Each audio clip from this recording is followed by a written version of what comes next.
This is the first video of me riding my motorbike while wearing a yukata in Japan. Hi, it's Kimono Rider here.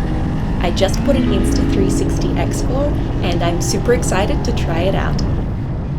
I have a group ride planned for tomorrow around Hakone, and so I'm going to spend the night at a bike buddy's house in Machida beforehand. So this ride is just me transiting down from Chiba. It's not the most direct route I could have taken, but I prefer the views this way.